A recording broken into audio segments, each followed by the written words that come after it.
Vous êtes-vous déjà senti comme l'étranger dans votre propre famille? Celui qui voit trop, se sent trop profondément et ne s'intègre jamais vraiment? Et si je vous disais, ce n'est pas un défaut, c'est la preuve divine. Vous n'imaginez pas les choses. Cette lourdeur que vous portez, cette demande de briser le cycle, ce feu dans votre poitrine quand quelque chose se sent spirituellement éteint, ce n'est pas un hasard, c'est l'appel. Dans chaque génération, Dieu en choisit un. Une personne pour porter le fardeau, se réveiller à la vérité, pour se tenir dans l'écart. Et si vous regardez cette vidéo, il y a une raison. Parce que peut-être, juste peut-être, cette personne, c'est toi. Vous n'êtes pas seulement sensible. Vous êtes câblé spirituellement. Vous avez été conçu pour briser les chaînes, pas les porter. Pour déplacer l'héritage de votre lignée, ne pas vous rendre à elle. La Bible nous montre, encore et encore, que Dieu ne choisit pas l'évidence. Il choisit l'obéissant. Il n'a pas choisi le plus âgé, il a choisi David. Il n'a pas choisi le plus courageux, il a choisi Gideon. Et il pourrait bien vous choisir, qui êtes fatigué, mal compris, pour porter le feu de la foi dans la prochaine génération. Il ne s'agit pas d'être meilleur que quiconque, il s'agit d'être réveillé. Et une fois que vous êtes éveillé, il n'y a pas de retour en arrière. Dans le message d'aujourd'hui, vous allez découvrir pourquoi votre voyage a été si difficile.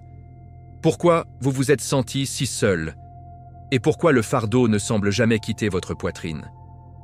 Nous allons profondément dans les raisons spirituelles de votre douleur et plus important encore, dans le destin que la douleur vous préparait. Alors restez avec moi jusqu'à la fin, parce que ce que vous êtes sur le point d'entendre pourrait enfin tout expliquer. Et si vous sentez ce message tirer sur votre âme, faites une pause en ce moment et commentez ci-dessous « Je suis l'élu ». Déclarons fours ensemble et entrant dans le but que Dieu nous prépare à toute notre vie. Il y a un poids que vous portez, que personne d'autre dans votre famille ne semble remarquer. Tout seul comprendre. C'est la pression silencieuse d'être toujours celui qui voit, qui se sent, qui prévoit. Vous ressentez le changement dans l'atmosphère avant que quelqu'un d'autre le fasse. Lorsque des arguments surviennent, vous êtes celui qui absorbe l'attention comme une éponge. Alors que d'autres brossent les choses, vous vous éveillez la nuit, priant silencieusement, demandant à Dieu la clarté, la paix. Ce n'est pas une simple sensibilité, c'est le discernement spirituel. C'est votre âme qui répond aux fréquences divines que la plupart des gens sont trop distraits pour entendre. Comme il le dit dans Romains 8, 27, « Et celui qui fouille nos cœurs connaît l'esprit de l'esprit. » Vous n'êtes pas faible, vous êtes à l'écoute de quelque chose de plus profond. Les gens vous appellent fort et ils s'appuient sur vous dans leurs moments les plus sombres, mais ils demandent rarement comment vous allez. Vous portez le poids de l'encre, de la voix de la raison, du gardien émotionnel. Mais même les encres peuvent couler si personne ne les vérifie. La vérité est que votre force est un cadeau de Dieu, mais cela ne signifie pas que vous êtes censé porter tout seul. Même Jésus, dans son moment d'angoisse, a dit « Mon âme est submergée de tristesse au point de la mort. » Matthieu 26, 38. Si Jésus avait besoin de soutien, combien de plus êtes-vous? Ne laissez pas l'ennemi vous inciter à penser que votre douleur est invisible au paradis. Il est vu, il est compté, c'est sacré. Il y a une raison pour laquelle le dysfonctionnement de la famille, les traumatismes tacites et la douleur non résolue semblent atterrir sur vos épaules. Ce n'est pas un placement aléatoire, c'est une affectation divine. Vous êtes celui qui a été appelé pour reconnaître ce que les autres ignorent. Votre silence est bruyant dans le domaine spirituel. Chaque soupir, chaque larme intérieure, chaque prière tranquille, elle s'inscrit avec Dieu. C'est pourquoi vous vous sentez souvent épuisé émotionnellement. Vous ne vivez pas seulement la vie, vous intercédez. Comme la Néhémie reconstruisant le mur, vous réparez les violations de votre lignée, une prière, un acte d'amour, une frontière à la fois. Ce n'est pas que les autres ne luttent pas, ils ne luttent pas avec le but. Vous avez, en revanche, un appel qui s'enroule autour de vos souffrances. On vous a probablement dit que vous êtes trop émotif ou trop intense, mais cette intensité est la flamme de la foi qui brûle en vous. C'est le même feu qui a brûlé à Jérémie quand il a dit « Sa parole est dans mon cœur comme un feu fermé dans mes os. » Jérémie 20, 9. Votre douleur est prophétique, Votre fardeau n'est pas une punition, c'est la préparation. Vous n'êtes pas brisé, vous êtes en cours de construction, couche par couche, dans le Dieu. Du vaisseau conçu pour changer de génération. Ainsi, lorsque les autres semblent marcher librement pendant que vous luttez en silence, rappelez-vous ceci. Les âmes choisies sont raffinées en privé. Vos larmes sont des prières. Votre douleur est des éloges. Et votre silence? Il en dit « Long sur le royaume de Dieu. Vous n'avez jamais été négligé, vous étiez mis à part. Ce que vous portez n'est pas seulement un poids émotionnel, c'est la responsabilité divine. Et bien que cela puisse trop ressembler, Dieu ne nomme jamais sans onction. Il y a plus de déploiement, et cela commence par reconnaître exactement qui vous êtes. La plupart des gens regardent la souffrance et demandent « Qu'est-ce que j'ai fait de mal ?» Mais ceux qui marchent dans la foi finissent par apprendre à demander « Qu'est-ce que Dieu essaie de naître à travers cela ?» Vous voyez, être choisi ne signifie pas que vous avez été choisi parce que vous étiez aisé parfait. Cela signifie que vous étiez préparé par la douleur. Quand la vie n'avait aucun sens, quand les autres vous ont abandonné, et quand vous avez ressenti la piqûre du rejet, vous n'étiez pas puni. Vous étiez positionné. Positionné par Dieu pour se tenir dans un écart que personne d'autre ne pouvait combler. Comme Joseph a trahi par ses propres frères, votre souffrance n'était pas la fin, c'était la configuration. Comme le dit Genèse 50, 20. Vous aviez l'intention de me faire du mal, mais Dieu l'intention de bien. Ce verset vit dans vos veines maintenant. Vous avez ce radar intérieur. Appelez l'intuition, appelez ça le discernement. Mais vraiment, c'est votre antenne spirituelle. Vous ressentez ce que les autres ne peuvent pas. Vous détectez la tromperie avant qu'elle ne parle. Vous sentez la tristesse dans une pièce remplie de rire. Ce n'est pas un déséquilibre émotionnel, c'est une sensibilité spirituelle. C'est le Saint-Esprit qui remonte en vous, vous rappelant que vous n'êtes pas ordinaire. Vous avez été créé pour marcher par la foi, pas par la vue. Et Jésus-Christ lui-même a dit « Heureux ceux qui n'ont pas vu et pourtant cru ». Jean 20, 29. C'est toi. Croire même lorsque tout ce qui vous entoure ressemble au chaos. Les gens peuvent vous étiqueter dramatique, intense ou même surréactif, mais ils ne comprennent pas le cadeau en vous. Il ne s'agit pas de sentiments, il s'agit de fonction. Vous fonctionnez comme un baromètre spirituel pour votre environnement. Vous êtes celui qui prie quand personne d'autre ne le fait, qui pardonne quand personne d'autre ne le fera, qui se tient quand tout le monde se replie.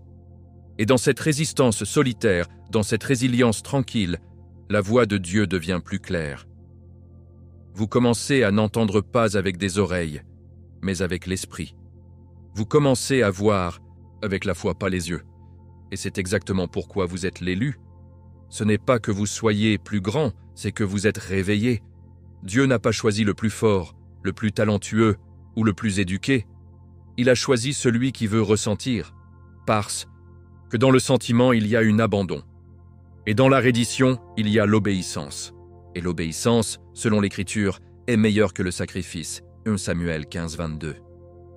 Votre oui à Dieu, même lorsque vous chuchotez à travers les larmes, est plus puissant que toute déclaration forte. Il bouge le paradis. Cela déplace votre lignée. Il brise les chaînes que vous n'avez même jamais vues. C'est la marque de quelqu'un choisi non pas pour le confort, mais pour appeler. Donc, quand le monde dit que vous êtes trop, rappelez-vous, il parle de cécité. Ils n'ont pas vu ce que Dieu a placé en vous. Mais ça va. Noah avait l'air folle jusqu'à ce qu'il commence à pleuvoir. Vous êtes né pour un moment comme celui-ci, choisi non seulement pour porter la lumière, mais pour être la lumière dans des endroits où personne d'autre n'ose briller. Et une fois que vous avez accepté que vous êtes l'élu, votre point de vue change. La vie cesse de vous arriver et commence à se produire à travers vous pour la gloire de Dieu, pour le témoignage de Jésus-Christ et pour la foi qui continue de brûler même dans les nuits les plus sombres. L'éveil commence rarement par la paix. Il commence par l'inconfort. Il se glisse comme un malaise tranquille, comme une voix à l'arrière de votre esprit, chuchotant que quelque chose ne va pas. Vous commencez à vous sentir différent. Les samipati, choses qui satisfaisaient, ne le faisaient plus. Les conversations que vous avez appréciées autrefois se sentent superficielles. Les gens que vous avez essayé de plaire à plaire semblent maintenant distants. Et c'est à ce moment-là que cela commence. le démêlage sacré. L'Esprit de Dieu commence à vous tirer vers l'intérieur, loin du bruit, en sa présence. Cet inconfort n'est pas une confusion, sa construction. Comme Isaïe 43:19 nous le rappelle, « Vous voyez, je fais une nouvelle chose. Maintenant ça revient. Ne le percevez pas ?» Dieu fait quelque chose en vous, et cela change tout. Au début, c'est désorientant. Vous remettez en question votre propre esprit. Pourquoi ne puis-je pas être normal? Pourquoi ne puis-je pas aller avec le flux? Mais c'est la chose. Les flux sont pour les rivières, pas pour les élus. Les élus nagent en amont. Ils remettent en question les cycles. Ils se sentent appelés à plus. Et ce plus les isole souvent. Vous commencez à avoir envie de solitude, non pas parce que vous êtes antisocial, mais parce que votre esprit est détoxifié. Dans l'immobilité, la voix de Dieu devient plus claire. Vous arrêtez de demander au monde qui vous êtes et commencez à demander à votre Créateur. Et la Bible dit « Soyez immobiles et sachez que je suis Dieu ».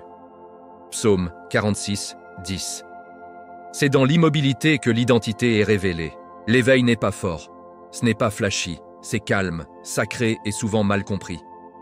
Vous commencez à pleurer sans raison, à ressentir une traction vers les Écritures, la prière, l'adoration. Et soudain, les choses du monde perdent leur emprise. La renommée, l'approbation, la reconnaissance, il n'y a plus d'importance. Vous commencez à avoir faim de justice. Vous aspirez à un but. Et lentement, vous vous rendez compte, votre vie n'est plus la vôtre. Vous avez été marqué. Jésus-Christ a placé son empreinte digitale sur votre âme. Ce changement que vous ressentez, c'est ce qui se passe lorsque l'éternité commence à chuchoter à votre cœur. Et ça ne s'arrêtera pas. Parce que Dieu termine ce qu'il commence. L'interprétation erronée fait partie du processus. Les gens peuvent vous appeler trop spirituel, trop intense, ou dire que vous avez changé. Et ils ont raison. Vous avez changé. Parce que la Bible dit « Ne vous conformez pas au modèle de ce monde, mais soyez transformés par le renouvellement de votre esprit. » Romains 12, 2. Votre réveil est une transformation divine. Il ne s'agit pas de vous perdre, il s'agit, enfin, de trouver la version de vous qui a été cachée sous des années de conditionnement. Et cette version est sainte, audacieuse et alignée sans vergogne avec la volonté de Dieu. Vous ne réagissez plus, vous répondez. Vous ne poursuivez plus, vous écoutez. Et vous ne craignez plus, vous avez confiance. Donc, si vous êtes dans cet espace où tout est incertain, faites-vous réjouir. Vous n'êtes pas perdu. Vous vous réveillez. Vous perdez l'ancien pour révéler le divin. Vous sortez de l'identité en fonction des traumatismes et entrez dans l'identité en fonction de la vérité. La vérité trouvée dans la parole, la vérité chuchotée par l'esprit, la vérité démontrée par Jésus-Christ.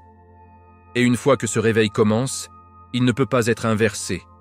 Il ne peut que grandir. Parce qu'une fois que vous avez vu à travers les yeux de la foi, rien d'autre se ressemble. Chaque famille a ses chaînes cachées, des cycles de pauvreté, de la dépendance, du silence, du ressentiment. Et à chaque génération, il y a souvent une personne qui regarde tout cela et dit « Cela se termine avec moi ». Cette personne, c'est l'élu. Vous n'êtes pas né dans votre famille pour répéter leur histoire.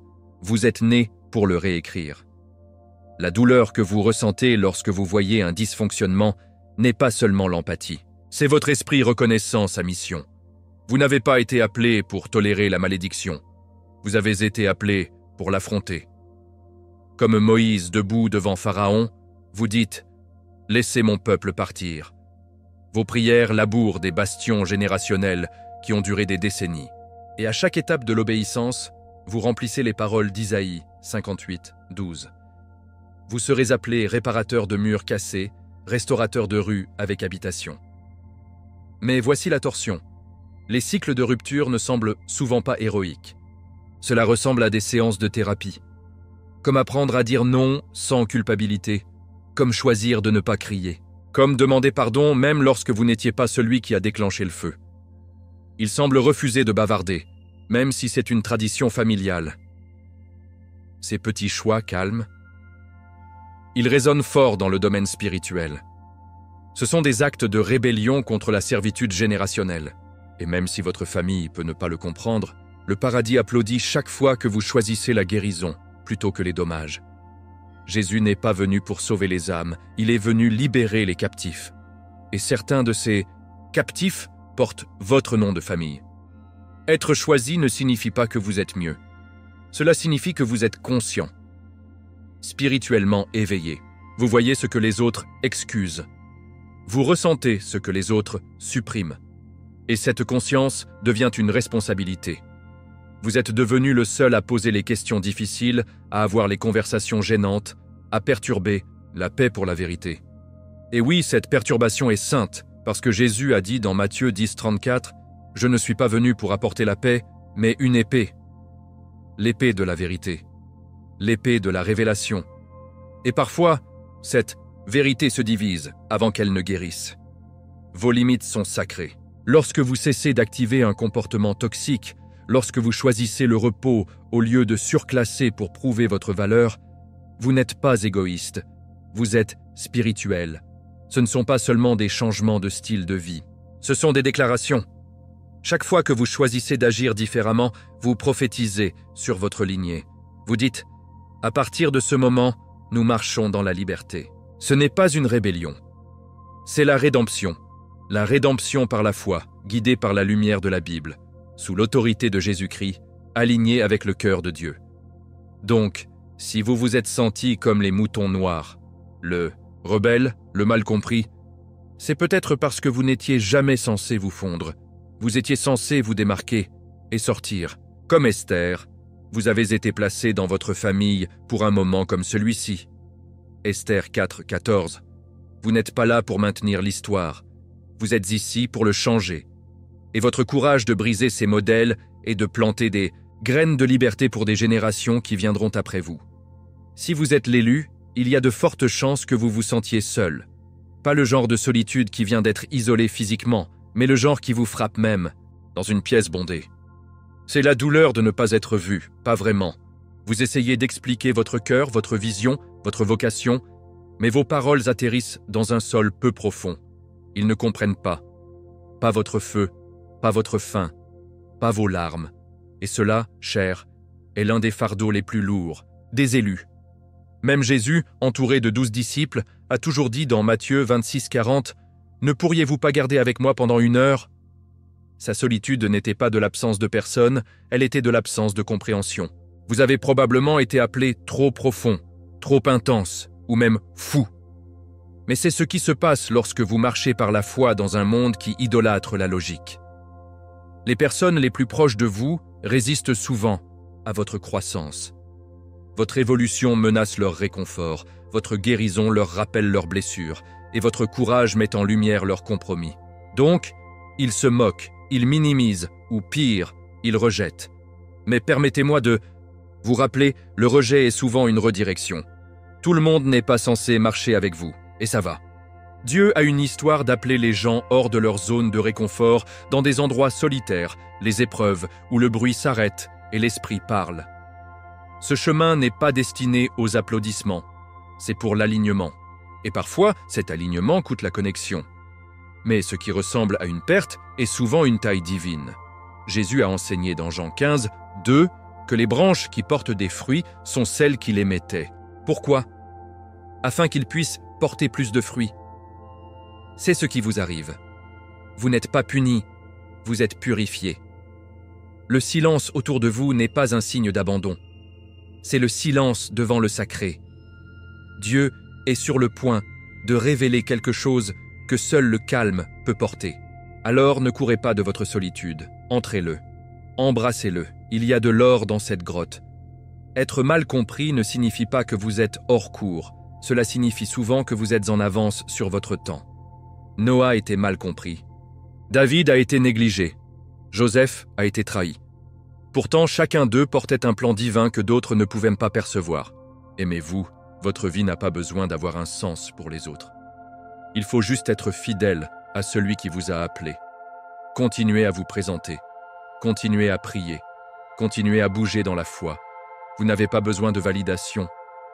Lorsque vous avez une vision, la Bible dit dans Galates 1, 10, « Si j'essayais toujours de plaire aux gens, je ne serai pas un serviteur du Christ. Laissez cette vérité vous libérer. Et dans votre solitude, sachez ceci. Vous n'êtes pas seul. Le paradis vous voit. Dieu marche avec vous. Jésus vous comprend. Chaque larme que vous pleurez est une prière. Chaque soupir est une chanson de culte. Et un jour, les mêmes personnes qui ont mal compris votre isolement s'émerveillent de votre transformation. Parce que ceux choisis sont souvent cachés avant d'être révélés. Et cette révélation, ça arrive. Mais d'abord, embrassez ce saint Hush.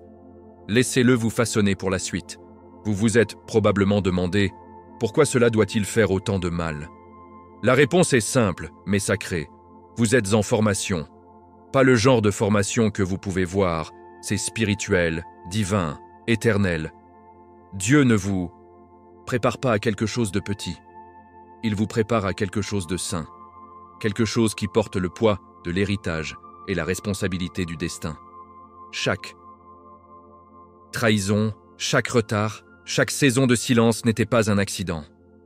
Cela faisait partie du programme d'études. Et comme tout bon professeur, Dieu ne parle pas pendant le test, mais sa parole sainte et sans faille, se trouve. « Car je connais les plans que j'ai pour vous », déclare le Seigneur en Jérémie 29, 11. Et ces plans vous transforment en quelqu'un inébranlable. La saison de cachette est sacrée. C'est là que Dieu fait son travail le plus profond. Tout comme David était Wine King mais est retourné à des moutons qui s'occupent, vous avez été appelé mais gardé dans l'ombre. Pourquoi ? Parce que l'exposition avant la préparation est dangereuse. Et le Père vous aime trop pour vous. Laissez entrer dans quelque chose que vous n'êtes pas prêt à porter. L'écrasement que vous avez ressenti, c'est l'huile pressée. Cette lourdeur, c'est le poids de la gloire future. Romains 8, 18 nous dit « Les souffrances de ce temps, M présent, ne sont pas dignes d'être comparées à la gloire qui sera révélée en nous. » Ce n'est pas une punition, c'est la préparation. Pensez à Jésus, il a passé 30 ans dans l'obscurité pendant 3 ans de ministère. 30 ans d'être caché, façonné et affiné dans un but qui secourait l'éternité. Et si le Fils de Dieu avait besoin de préparation, combien plus ? Votre silence n'est pas un rejet, c'est le raffinement. Dieu vous dépose des distractions, vous éloigne des attachements malsains et vous apprend à entendre sa voix dans le calme. Parce que lorsque vous entrez enfin dans ce qu'il est préparé pour vous, vous ne vous contenterez pas de porter la bénédiction, vous aurez le personnage pour le soutenir. Chaque fois que vous choisissez de pardonner quand cela faisait mal, chaque fois que vous priez au lieu de riposter, chaque fois que vous avez donné quand vous aviez peu, c'était une formation. La formation spirituelle ne se produit pas sous les projecteurs. Cela se produit dans l'endroit secret, dans la soirée qui pleure, dans les prières chuchotées, dans le jeûne, les larmes, la reddition. Et chacun de ces moments construit un guerrier, quelqu'un qui est non seulement choisi, mais qui fait confiance. Parce que Dieu ne se contente pas de loin au hasard, il oint ceux qui ont traversé le feu et sont restés fidèles. Donc, si vous vous sentez fatigué, étiré ou même oublié, tec le cœur. Le paradis regarde. Les anges applaudissent. Jésus intercède pour vous. Vous ne vous contentez pas de promener les épreuves, vous êtes affinés en or. Et le moment venu, lorsque Dieu reculera le rideau, vous ne se lèverez pas en tant que survivant, vous vous lancerez en tant que libérateur. Celui qui sait ce que signifie saigner et croire encore. Celui qui ne mène pas de fierté, mais des cicatrices qui sont devenues des témoignages sacrés. Vous n'êtes pas perdu. Vous êtes dans la forge du destin. Il y a un moment, après la douleur, l'élagage, la préparation, quand le ciel cesse de chuchoter et commence à déclarer « Il est temps, le temps de se lever. Il est temps de cesser de douter de l'appel qui a été confirmé encore et encore dans la prière, dans les rêves, dans des signes trop spécifiques à ignorer. Vous n'êtes plus seulement celui qui se sent profondément. Vous êtes celui choisi pour agir avec hardiment. Dieu ne vous guérit pas seulement, il vous positionne. Et maintenant, le manteau change. L'huile a déjà été versée. La seule chose qui reste, c'est que vous disiez « Oui ». Tout comme Isaïe l'a dit dans Ésaïe 6, 8, « Me voici, envoyez-moi ». Vous avez suffisamment pleuré, vous avez attendu assez longtemps. Ce n'est pas la saison pour rester caché, c'est la saison à se tenir debout. Votre réveil n'est plus une expérience privée, c'est une mission publique. Votre silence a servi son objectif. Il est maintenant temps pour votre voix de faire écho. Votre histoire, votre foi, vos victoires, ils ne sont plus seulement personnels, ils sont prophétiques. Ils portent le pouvoir de briser les chaînes des autres. Apocalypse 12, 11 dit « Ils ont surmonté le sang de l'agneau et la parole de leur témoignage. » Vous êtes un témoignage en mouvement. Il y a un changement qui se produit lorsque vous dites enfin à haute voix « Yo soy el elegido » « Je suis l'élu ». Pas en arrogance, mais en conscience. Pas dans la fierté, mais dans le but. Vous arrêtez de vous expliquer aux personnes qui sont déterminées à vous mal comprendre. Vous arrêtez de vous rétrécir pour vous intégrer dans les pièces que Dieu ne vous a jamais appelées. Et vous commencez à marcher comme quelqu'un qui comprend qu'il est un récipient de la gloire de Dieu, une lettre vivante de l'évangile de Jésus-Christ, écrite par l'Esprit, pas par les mains humaines. Et 2 Corinthiens 3:3. Vous êtes choisis, il est maintenant temps de vivre comme ça. Cela ne signifie pas la perfection, cela signifie une progression. Vous n'aurez pas tout bien, mais maintenant, vous marchez différemment. Vous priez avec le feu, vous parlez avec l'autorité. Vous bougez avec la foi, enraciné dans la parole et guidé par l'Esprit. La peur qui vous paralyse autrefois s'incline maintenant au Dieu qui vous a appelé. L'insécurité qui chuchotait autrefois « pas assez » est réduite au silence par la vérité du psaume 139, 14. Je vous loue parce que je suis effectivement et merveilleusement fait. Vous avez été fait pour ce moment. Vous êtes né pour cette mission. Vous avez été choisi pour cette époque, alors montez. Non pas parce que la vie est devenue plus facile, mais parce que Dieu est devenu plus fort. Montez parce que votre famille, votre lignée, votre avenir, ils attendent tous votre obéissance. Vous êtes le disjoncteur des malédictions, le reconstruction des murs. Celui pour vos ancêtres a prié. Ce n'est pas le moment d'hésiter. Il est maintenant temps de marcher hardiment dans ce que Jésus-Christ est mort pour vous donner. Rise et ne regarde jamais en arrière. Maintenant que vous avez entendu ce message, dites-moi honnêtement, croyez-vous que vous êtes l'élu dans votre famille ? Ce message vous a-t-il aidé à comprendre le poids spirituel que vous avez transporté depuis le début ? Laissez votre réponse dans les commentaires. Je veux entendre votre histoire. Qu'est-ce qui a le plus résonné avec vous ? Quel cycle êtes-vous prêt à casser ? Et si cette vidéo parlait directement à votre esprit, ne le gardez pas pour vous. Partagez-le avec quelqu'un dans votre famille ou un ami qui a besoin d'entendre ces vérités. Vous pourriez être celui que Dieu utilise pour éveiller l'appel de quelqu'un d'autre. Assurez-vous de vous abonner à la chaîne et d'allumer les notifications, car la vidéo suivante est encore plus profonde. Cela va révéler la raison spirituelle pour laquelle certaines personnes craignent votre présence et ne peuvent pas vous regarder dans les yeux. Vous ne voulez pas le manquer. Jusque-là, restez fort dans votre foi, restez ancré dans la Bible et marchez hardiment avec Jésus-Christ. Que Dieu vous bénisse, c'est José et je vous verrai dans le prochain.